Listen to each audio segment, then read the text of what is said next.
Hey, we back chilling with Tupac. This man is multimedia. Not only is he a recording artist, he's also an actor. But before we get into the acting, I want to say, how did you first get down with Suge Knight and Death Row?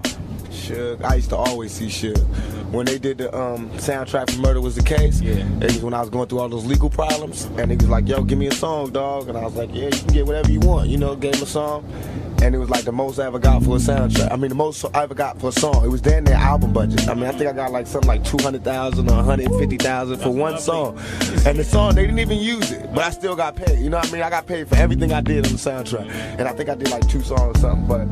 And I remember when he did it like, yo, it wasn't even like because he was jocking me. He did it because he knew I was having crazy legal problems. And I was a man. He had asked me to come to Death Row, and I was like, I ain't ready. And instead of like taking it personal, he just did that for me. And I appreciated that. So when I'm in jail and I'm sitting there, what made me do the Death Row thing, because I was really going to quit rapping. But then Puffy and Biggie and all of them came out in the vibe, and they lied, and they twisted the facts. And all I wanted to do was end everything.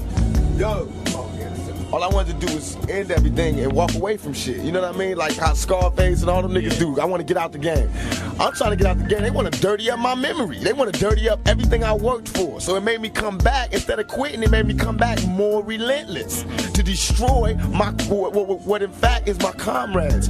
To destroy what used to be my homeboys, what I worked for, my closest clique. You know what I mean? I worked hard all my life as far as this music business to make it East Coast, West Coast love and make everybody feel comfortable. And I dreamed of the days when I can go to New York and be comfortable and they can come out here and be comfortable. So it's not like when people say, why are you doing it in East Coast City? It's not like it's not silly at all.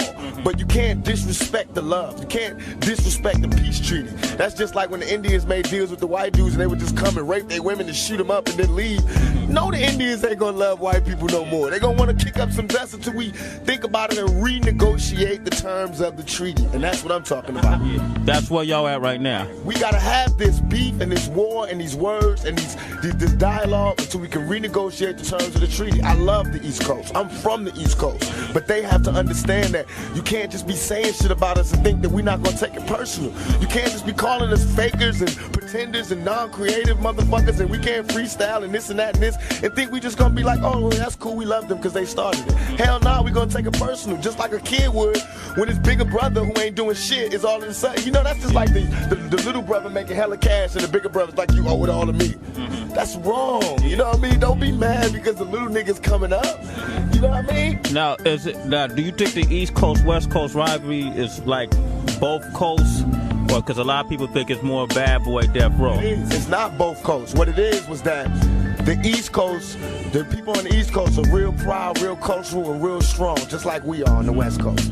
And so what happened was Biggie came at a time, just like what Hitler did with the Jews. Biggie came at a time when they were open to somebody saying, we're the master race, and these guys are nothing, and they're pretenders, and this is why we not making it in the business because of these guys. This is why we not doing nothing because of these guys. So the East Coast really not hating us, really not knowing nothing about us, but just listening to their supposed to be leader. You know, listening to the person that was representing for them. Like, yeah, okay, well, Biggie, he from Brooklyn, woo.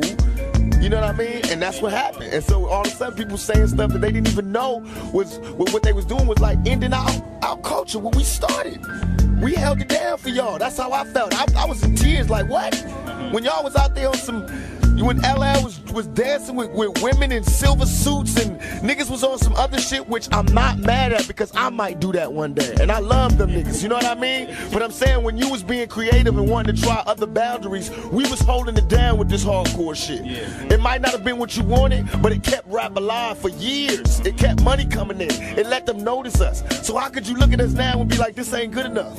You know what I mean? We're broken home. Y'all ain't teach us this. We ain't come from we ain't got no subways or graffiti. We learned this, in spite of the gangs, in spite of all of that, we came up with this culture. You know what I mean? So I felt like we never got what we deserved. And I took it personal because I'm from the East Coast and I know about that culture, but I know about this culture because I was here when it was being put down. So now I'm doing what the East Coast would have did if the West Coast did this to the East Coast. I'm riding for my side. You know what I mean? You wrong. This is not right. Recognize us. And the only way the East Coast gonna recognize us is for us to do it on records, by money, by sales, and by representing it. Just like KRS-One. When PM Dawn got on stage and he had talked shit about him, what did KRS-One do? So why are people telling me I'm wrong for doing what I'm doing? They love KRS-One. He is hip-hop, am I correct? That's true. Right, so I'm hip-hop. I'm mad at Biggie, I'm rushing the nigga. What's the problem? That's real. The East Coast separate themselves from Biggie. We'll do shows in the East. Everything is beautiful. But so far, the East Coast has been with every all interviews I read, every letter I read. Niggas is like, fuck Tupac, Biggie this, Biggie. Like he's representative of the East Coast. So that's why I attack as though I do, because I'm a general and I'm a smart general. And I'm not going to attack at no blind soldiers. I'm going to attack at those attacking me. Only reason people was mad now is because I came out of jail and made this shit a reality. When I got out of jail, the West Coast, East Coast shit was really started. California love what I was saying, put it down. And now them niggas is mad because money is fucked up. Attitudes have changed. It's not as safe as it used to be. Niggas gotta think about their business steps, and that's what I wanted to happen. Now let's go to the table. Let's talk. Let's make peace. Let's work it out. Let's get a community the money. So you saying with a conversation with guys like Puffy, Biggie, and that whole East Coast? Sit down and conversate with Puffy or Biggie, because that's like Scarface sitting down with the dude he overthrew. You know what I mean? They not on my level, but I can sit down with the OGs from there, which we are doing. People don't even know we not beefing with the East Coast. We starting Death Row East with Eric B, all the OG niggas out there from the East Coast. We got Kane, Christopher Williams, all these artists. We trying to get Bobby Brown, all these artists. We trying to put the East Coast Death Row just like the West Coast Death Row and make it major. You know what I mean? Right, but we not doing that until we get this business settled. And even while we doing that, we trying to get the Wu-Tang niggas, because I love them niggas. I feel as though they represent the East Coast how we represent the West Coast. And I love them. You know what I mean? So that's what we trying to do. We doing it like if everybody raps is what they really think, then everybody should understand what I'm doing, because it's gangster shit number one, it's war shit number two, and it's all by the rules of the game. You know what I mean? I'm doing shit, I'm calling for dialogue. I'm gathering attention for dialogue, which is what you do in a struggle for power.